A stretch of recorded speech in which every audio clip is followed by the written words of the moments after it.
नमस्कार दोस्तों, एक बार फिर से आपका स्वागत है मेरे YouTube के चैनल ब्रजेश भंडारी में। और जिसमें हमारी सीरीज चल रही है एक और वार्तालाप। और एक और वार्तालाप में हमारे आज के मेहमान हैं लोकेश मित्तल जी। लोकेश मित्तल जी दिल्ली का एक जाना माना नाम है। थिएटर से भी कई साल तक जुड़े रहे हैं। दिल्ली दूरदर्शन पे भी उन्होंने कई दूरदर्शन के धारावाहिकों में काम किया है, कई टीवी सीरियल्स में काम किया है, जिसमें प्रमुख हैं सावधान इंडिया, इंडियाज़ मोस्ट वांटेड। और इसके अलावा वह बहुत सारी एड फिल्म्स में भी काम कर चुके हैं और कई हिंदी फिल्मों का भी हिस्सा बन चुके हैं, जिनमें प्रमुख हैं शेफ़, कड़वी हवा, सुई धागा, वाइट टाइगर और कई अन्य। आइए उनका स्वागत करते हैं लोकेश मित्तल जी। सुई धागा। नमस्कार दोस्तों, एक बार फिर से आपका स्वागत है मेरे प्रोग्राम एक और वार्तालाप में। और एक और वार्तालाप में हमारे आज के मेहमान हैं लोकेश मित्तल जी। लोकेश मित्तल जी दिल्ली का एक जाना माना नाम है, थिएटर आर्टिस्ट हैं और टीवी पे भी काम कर चुके हैं और कई जानी मानी फिल्मों में भी काम कर चुके हैं। मैं उनका अपने इस प्रोग्राम में स्वागत करता हूं। नमस्कार लोकेश जी। नमस्कार जी। नमस्कार लोकेश जी, हम अपनी बात की शुरुआत ऐसे करेंगे कि आप हमें अपने बारे में कुछ बताइए और आपको ये रुझान कैसे हुआ, एक्टिंग का रुझान जो है वो कैसे हुआ, उसके बारे में बताइए। देखिए, मेरा क्या था कि मैं दिल्ली में पला बड़ा हूँ। दिल्ली की पढ़ाई है, दिल्ली से सब कुछ किया है। और हुआ ये कि डांसिंग का बहुत शौक़ था। तो हुआ ये कि एक्सप्रेशंस अच्छे आते थे तो सबने बोलना शुरू किया कि यार तुम एक्टिंग ट्राई करो। तो मैंने कहा चलो ठीक है, एक्टिंग ट्राई करते हैं। तो देन उसके बाद एक मित्र से मुलाकात हुई और वो थिएटर में थे, ललित नाम है उनका। तो मुझे लगा कि मुझे भी करना है, तो और मैंने जाके फिर थिएटर ज्वाइन किया और वहाँ से फिर ये सिलसिला शुरू हुआ। अच्छा, जो सबसे पहला आपने थिएटर ग्रुप ज्वाइन करा वो कौन सा रहा होगा? वो फिरोजशाह रोड पर एक Russian art and culture centre है, तो वहाँ पे एक यूथ क्लब हुआ करता था। तो मैंने वहाँ पे सबसे पहले ज्वाइन किया था और वहाँ से करते करते फिर एक नट सम्राट ग्रुप है, मैं वहाँ चला गया और रैंडम भी ग्रुप्स के साथ काम किया। क्योंकि होता ये है कि ज्ञान बट रहा है, ले लो। तो जब आप अलग अलग ग्रुप्स के साथ काम करते हो तो फ़ायदा आप ही को मिलता है।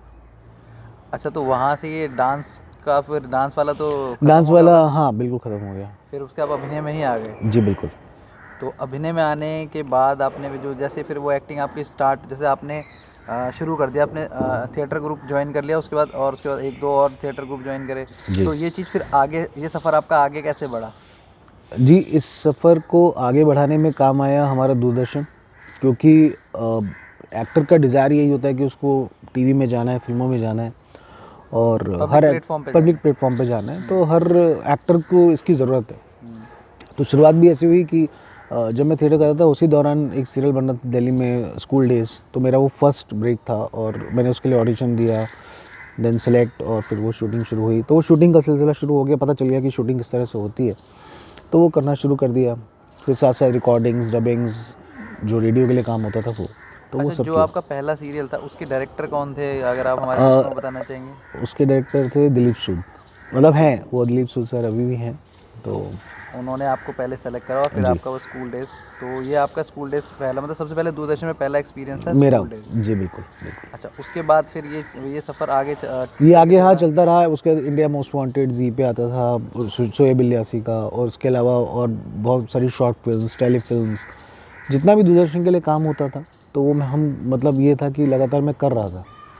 तो ये सिलसिला चलता रहा मेरा 2006 तक। 2006 तक जी। अच्छा, जब हम पहले मिले थे तो हमारी एक बात आपने मुझे बताया था कि आपने रामलीला में भी काम करा है, वो हमारे दर्शकों के साथ शेयर करना चाहेंगे? रामलीला में डांस से, थिएटर से, और फिर रामलीला में कैसे पहुंचे? रामलीला में मैं ऐसे पहुंचा कि जब एक्टर का एक डिज़ायर होता है कि उसको हर चीज़ करके देखनी है, तो इसलिए मैं वो रिकॉर्डिंग्स में और डबिंग्स में भी रहा। तो साथ साथ मैंने रामलीला में भी काम करना शुरू किया और प्रभु की इच्छा है तो मैं अब तक कर रहा था। अभी मैंने 2019 तक रामलीला की है। अच्छा, तो कौन सी वो रामलीला कमेटी है जिसके में आप काम करते हैं, और क्या जी उनका नाम बताना चाहेंगे? जी जी बिल्कुल, बालाजी रामलीला कमेटी, मैंने उनके साथ काम किया बहुत। बालाजी हाँ रामलीला तो कमेटी। जी तो ये तो 2006 तक आप जो काम कर रहे थे, 2006 तक जो आपका चल रहा था सब जी कुछ, जी। तो उसके बाद 2006 में क्या हुआ? 2006 में ये रुका कैसे? वो रुका ऐसे कि परिवार में मैं बड़ा हूँ तो मेरे फादर ये चाहते थे कि एक्टिंग बहुत हो गई, क्योंकि ये सवाल बहुत बड़ा हो जाता है किसी भी एक्टर के लिए, नहीं एक्टिंग तो कर रहे हो और क्या कर रहे हो। तो मेरे साथ भी बिल्कुल ऐसा ही था। तो मेरे फादर ने बोला कि देखो शादी करनी है और चीज़ें करनी है, काम तो होना ही चाहिए। तो मैंने काम करना शुरू कर दिया और एक्टिंग से दूर दूर तक नाता टूट गया मेरा उस दौरान। अच्छा, एक्टिंग को आपने छोड़ दिया, एक्टिंग को छोड़ के और आप अपने फादर के साथ इस काम में लग गए, या जी। जो भी आपका वो था जी उसमें लग गए। जी। तो फिर वो आपके अंदर का कलाकार, वो अंदर का कलाकार कहीं ना कहीं तो जीवित रहा ही होगा। जी जी जी। अच्छा, तो फिर यहाँ पे मैं आपसे जानना चाहूँगा कि फिर जो आपने 2006 में एक्टिंग छोड़ दी थी, जी 2006 के बाद अपने काम करने लग गए जी। और आप चलते रहे, तो उसके बाद वो दोबारा से या फिर आप एक्टिंग में कैसे आ गए? वो ऐसा हुआ कि 2014 लास्ट में मुझे बिज़नेस में कुछ लॉस हो गया था और फादर का बिज़नेस चल रहा था, पर मुझे ये ज़रूरत थी कि मैं क्या करूँगा। तो उस वक्त हमारे पास उतनी इन्वेस्टमेंट नहीं थी कि मैं वापस से काम स्टार्ट कर पाऊँ तब। तो बात करते करते करते बात कुछ और डिप्रेशन और दूसरी चीज़ों में भी चली गई। फिर हम डॉक्टर से मिले और डॉक्टर ने बोला कि जो आपको शौक़ था, जो आप करना चाहते थे अपनी लाइफ में, अपनी ज़िंदगी में, तो आप वो ट्राई करो। तो मैंने उनको अपनी बताई स्टोरी की, बैक स्टोरी कि मैं क्या करता था। तो उन्होंने बोला वापस से स्टार्ट करो। तो घर वालों का सपोर्ट मिल गया उसके लिए कि ठीक है, अगर तुम कुछ और नहीं कर रहे तो ये ट्राई कर सकते हो। और वहाँ से ये सिलसिला 2015 से वापस शुरू हुआ। अच्छा, 2015 में सबसे पहला ब्रेक आपको क्या मिला, वो अगर हमारे दर्शकों को बताना चाहेंगे? क्योंकि जब एक बार बंदा एक्टिंग छोड़ देता है और 10 साल 5 साल इस चीज़ को हो जाते हैं, तो उसके बाद दोबारा से उसमें रमना, उसमें आना, क्योंकि आप कलाकार तो अंदर से थे, ये बात जी, तो जी। है कि आप कलाकार अंदर से थे, पर फिर समय भी बदल चुका था। आप जी। जब एक्टिंग करते थे 2006 तक आपने एक्टिंग करी, उसके बाद 6 साल के अंदर 6-7 साल जो बीच में डिफरेंस था, उसमें बहुत सारी चीज़ें चेंज हुई होंगी। बिल्कुल बिल्कुल। तो उसको मैच करने के लिए फिर आपने क्या कराया, या मतलब आपका फर्स्ट ऑडिशन कैसा रहा? फिर उस टाइम पे कैसे आपको मिला फर्स्ट ऑडिशन? मेरा हुआ ये कि मैंने जब फर्स्ट ऑडिशन दिया था वो मेरा एक ऐड का था और उस ऐड में सबसे बड़ी प्रॉब्लम ये थी कि वो तेलुगु में था और मुझे तेलुगु आती नहीं है, मैं दिल्ली का हूँ, तो मुझे उस भाषा का बिल्कुल भी ज्ञान नहीं था। लेकिन जब मैंने ऑडिशन दिया और हालांकि ऑडिशन पे उन डायरेक्टर ने मुझे मना कर दिया था कि आपके लिए कोई कैरेक्टर नहीं है, बट फिर भी मैंने उनसे कहा कि यार मैं 200 रुपये का पेट्रोल खर्च करके आया हूँ, तो प्लीज़ मेरा ऑडिशन तो आप कर लो सर। और ऐसे करके उन्होंने मुझे ऑडिशन करने दिया और जब मेरा ऑडिशन हुआ तो वो बहुत इम्प्रेस हुए और उन्होंने बोला कि यार मुझे बिल्कुल यही कैरेक्टर चाहिए जो आपने पोर्ट्रेट किया और मैं चाहूँगा कि आप हमारे साथ काम करो, बट हो पाएगा या नहीं ये सब क्लाइंट पे था। तो लेकिन वो गोन थ्रू हो गया, वो मिल गया। वो मेरा लक था कि मेरा फर्स्ट ब्रेक, मतलब मैं फर्स्ट ऑडिशन पे जा रहा हूँ और मुझे वो काम मिला। 6 साल 5 साल के बाद, इतने टाइम के बाद, 9 साल के बाद आप गए, उसमें गए और आपको पहला शो मिल गया, पहला ऐड मिल गया। तो फिर वो उसके बाद वो गाड़ी आगे कैसे चली? वो गाड़ी ऐसे, वो सफ़र क्या होता है कि जब आप शुरू हो जाते हो तो आपको कहीं ना कहीं ये अंदर से एक फीलिंग आ जाती है कि यार हाँ ये तो आप कर ही सकते हो। तो उसके लिए फिर मैंने वापस से ऑडिशंस एंड ऑल सब शुरू कर दिया देना। मन किया कि वापस थिएटर स्टार्ट करूं, बट अल्टीमेटली कुछ चक्कर बना नहीं कि मैं किसी ग्रुप में शामिल हो जाऊं या कुछ। और वो करते करते चीज़ें वहाँ तक पहुँच गई कि ठीक है अब ये सही तो यही सही। तो वो वहाँ से ऑडिशन का सिलसिला शुरू हुआ और वो धीरे धीरे गाड़ी आगे बढ़ने लगी। तो लोकेश जी, यहाँ पर ना मैं आपको थोड़ा सा पीछे ले जाऊँगा जी। मैं यहाँ पे आपको फिर दोबारा से 2000 जो आपका 98 से और 2006 के बीच का सफ़र था उसमें एक बार ले जाऊँगा। वहाँ पे यहाँ पे मैं आपसे ये पूछना चाहूँगा कि जब आप थिएटर कर रहे थे, एक्टिंग कर रहे थे, ग्रुप्स के साथ जुड़ गए थे, दूरदर्शन में जुड़ गए थे, तो फिर आपने NSD ज्वाइन क्यों नहीं करा? मैं आपको सच बताऊँ, मैं श्री राम सेंटर ज्वाइन करने के लिए गया था और हेमा जी हैं, सब जानते हैं, जो थिएटर से जुड़े हैं, जो मीडिया के लोग हैं वो सब जानते हैं हेमा जी कौन है। तो हेमा जी ने मेरा वो ऑडिशन लिया था थिएटर में ज्वाइन करने के लिए। तो मैंने वहाँ पे लेकिन ऐसा कुछ बोल दिया था कि उन्होंने मुझसे पूछा कि आप थिएटर क्यों ज्वाइन करना चाहते हो, तो मैंने उनसे बोला कि नहीं, वो मैं इसलिए करना चाहता हूँ कि लोगों को फिल्मों में काम मिल जाता है। और बस वहीं मेरा पत्ता कट गया और मुझे एडमिशन नहीं मिला। तो मुझे NSD वो नहीं करना पड़ा, लेकिन हाँ फिर मैंने नेचुरल स्कूल ऑफ ड्रामा की तरफ रुख कर लिया कि ठीक है यार, जो अपनी तरफ से हम कर सकते हैं वो कोशिश करते हैं, वो करेंगे। अच्छा, तो फिर यहाँ पर मैं फिर आपसे एक बात ये पूछूंगा कि 2015 में जब आपको पहला ब्रेक मिल गया, आपको जी ऐड मिल गया, जी तो वो आपके लिए बहुत एक पंप का काम करा होगा, उसने बिल्कुल बहुत बिल्कुल पंप का बिल्कुल काम करा होगा। बिल्कुल। तो उसके बाद फिर ये चीज़ों को आगे आपने कैसे कैरी ऑन करा? देखिए, कैरी ऑन करने का बस एक ही तरीका होता है कि एक्टर के पास, मैं किसी फैमिली बैकग्राउंड में मेरे कोई भी एक्टर नहीं रहा है। हाँ, कुछ दोस्त यार हैं जिनसे, तो उनसे बातचीत होती रहती थी, तो उनसे पूछता रहता कि ऑडिशंस कहाँ पर हैं मुझे बताओ, और मैं जाके ऑडिशंस देता था। और मेरा ऑडिशन देने का हमेशा हमेशा एक ध्येय ऐसा रहा है कि यार, मैं अगर ऑडिशन देने जा रहा हूँ तो मुझे ये काम चाहिए, तो मैं ऑडिशन बहुत शिद्दत से देता हूँ। तो मतलब मुझे ये नहीं लगना चाहिए कि यार सामने वाले को ऑडिशन तो एटलीस्ट पसंद आना चाहिए। वो हो पाएगा या नहीं, वो उसकी कोई गारंटी नहीं है, बट तो ऑडिशन का सिलसिला ये था कि मैंने, जब भी मैं कहीं ऑडिशन देने आता था तो मैं ये सोचता था कि यार बहुत शिद्दत से ऑडिशन दूंगा जिससे मुझे एक काम मिल जाए। तो मेरी कोशिश हमेशा ऐसी होती थी, तो मैं ऑडिशन से कभी पीछे नहीं रहा। तो ये तो आपके ऑडिशन की बात हो गई। जी अब टीवी पे आपका काम भी चालू हो गया, मतलब जी आपका सफ़र स्टार्ट हो चुका था। बिल्कुल। तो फिर आपको, आप बताते हैं कि आपको एक फ़िल्म मिली थी सुई धागा, तो वो फ़िल्म आपने सुई धागा करी है, जी तो जी, वो फ़िल्म आपको कैसे मिली, उसके बारे में हमारे दर्शकों को बताएंगे? ये बहुत अजीब सी स्टोरी है। हुआ ये था कि मैं 2016 के बाद जब मैंने काम शुरू किया था, तो मुझे एक फ़िल्म करने के लिए मिली थी जो शेफ़, एक मूवी थी सैफ अली खान की। तो फिर वो मुझे एक रोल मिला छोटा सा सैफ, लेकिन उसमें अच्छी बात ये थी कि मेरा सीन सैफ अली खान के साथ था। तो मैंने कहा ठीक है, मैं करूँगा, और मैंने उसके लिए भी ऑडिशन दिया। बहुत लोग देते हैं, फिल्मों में काम करना आसान नहीं है, मिलना आसान नहीं है।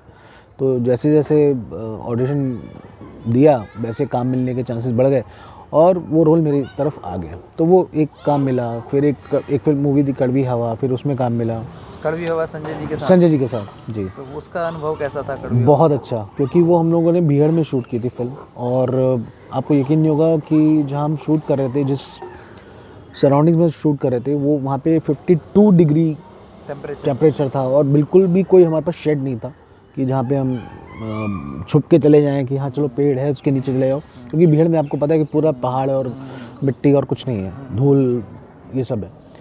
तो वो एक्सपीरियंस बहुत बढ़िया रहा।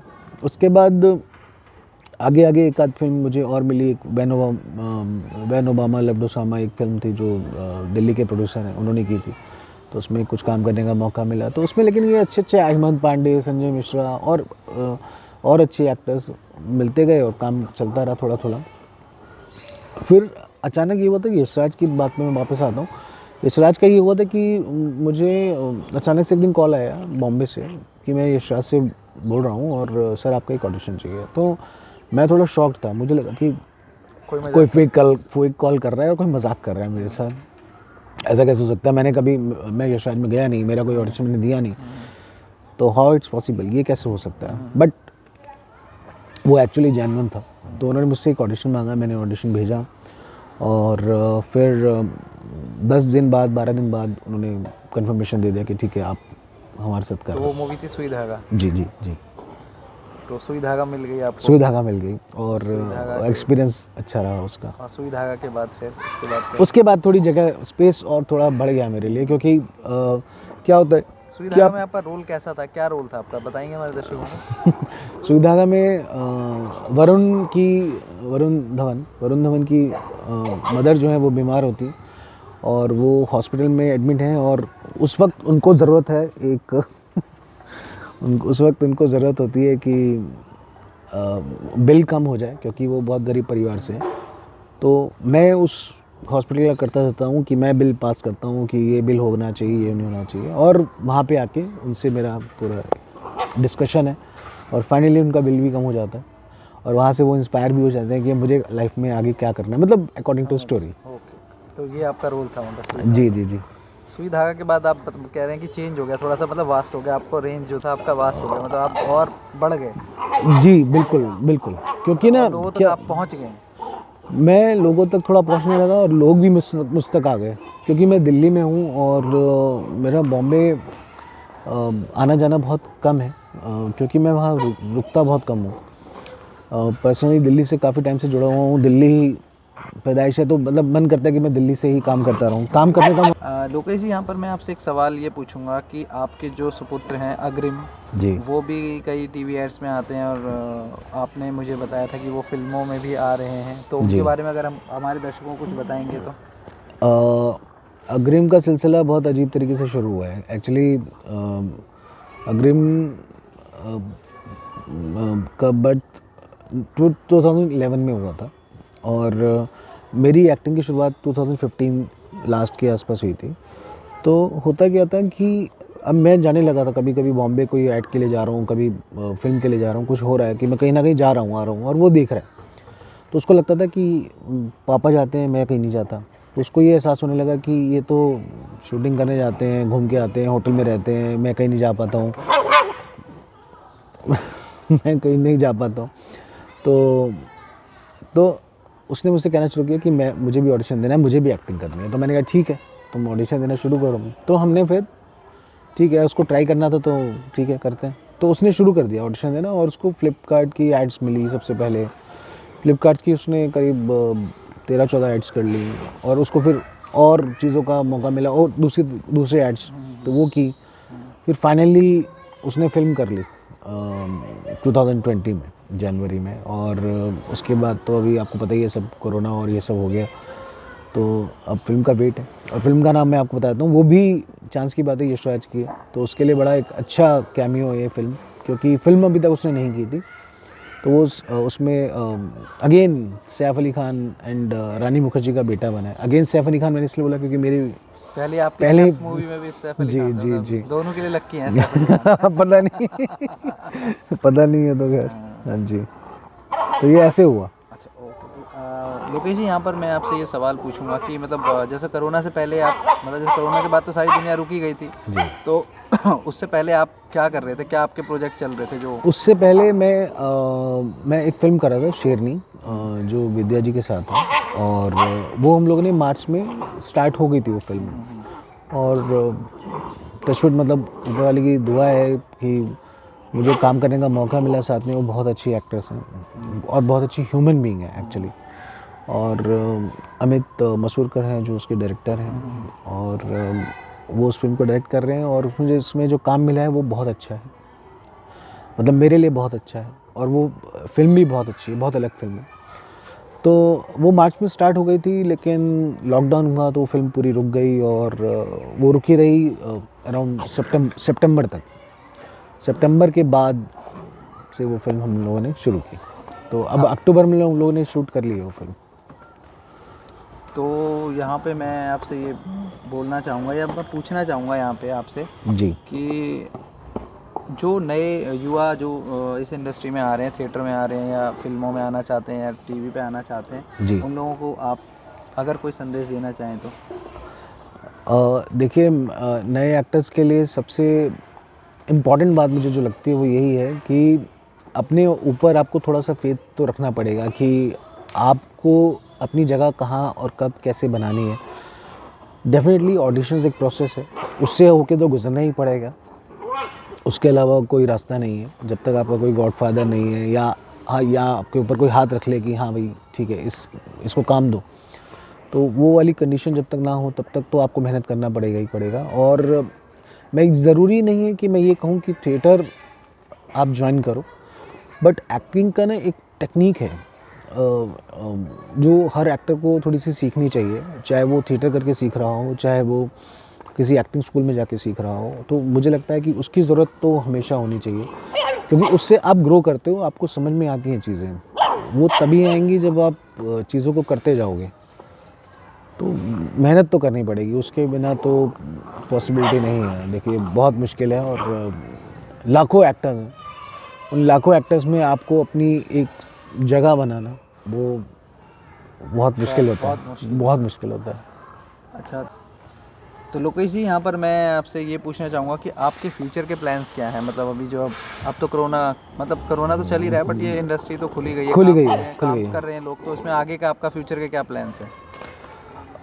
देखिए, फ्यूचर प्लान्स ये हैं कि अभी कुछ चीज़ें पाइपलाइन में है, चीज़ें शुरू हुई हैं। 1-2 फिल्म्स का हुआ है, कुछ वेब सीरीज़ का लेके कुछ काम शुरू हुआ है। मैं भी वेट कर रहा हूँ कि कुछ और अपॉर्चुनिटीज। अपॉर्चुनिटीज़ मिल जाए, अच्छी वाली, बढ़िया वाली। तो एक बहुत इम्पॉर्टेंट चीज़ हुई है, सोच रहा हूँ कि आपको बता दूँ, लेकिन मैं सोच रहा हूँ कि अभी नहीं, नेक्स्ट टाइम जब आपसे मिलूँगा तब बताऊँगा, या ऑफ कैमरा आपको बता दूँगा। क्योंकि मुझे रिवील करने की इजाज़त नहीं है इन चीज़ों को बहुत ज़्यादा, क्योंकि आप कर नहीं सकते हो एज एन एक्टर। आपको एक एग्रीमेंट साइन करना पड़ता है कि आप चीज़ों को खोल नहीं सकते, तो वो बड़ी दिक्कत वाला काम है। लेकिन हाँ, वेब सीरीज़ है वो तय है, फिल्म है वो तय है, तो वो करना ही करना है, उसके लिए तो अब टाइम निकाल ही रखा है। तो ये थे लोकेश मित्तल जी, जिनसे कि हमने बहुत सारे सवाल करे, बहुत सारी बातें करी। उन्होंने हमारी बातों का बड़ा बेबाकी से जवाब दिया, सच्चा जवाब दिया और अच्छा जवाब दिया, दिल से जवाब दिया। दिल से जवाब दिया। दिल से जवाब दिया। और मैं उनका थैंक यू सो मच बोलना, मैं उनको थैंक यू करना चाहूँगा कि उन्होंने अपना कीमती समय मुझे दिया और मेरे प्रोग्राम में आए। Thank you Lokesh ji. Thank you brother, thank you so much, thank you. तो प्लीज़ मेरे चैनल को लाइक कीजिए, शेयर कीजिए और सब्सक्राइब कीजिए, जो कि लोकेश जी जैसे और आर्टिस्ट को हम आपके पास ला सकें और आपके सामने उनकी लाइफ की जर्नी को पेश कर सकें। थैंक यू सो मच, धन्यवाद। Thank you.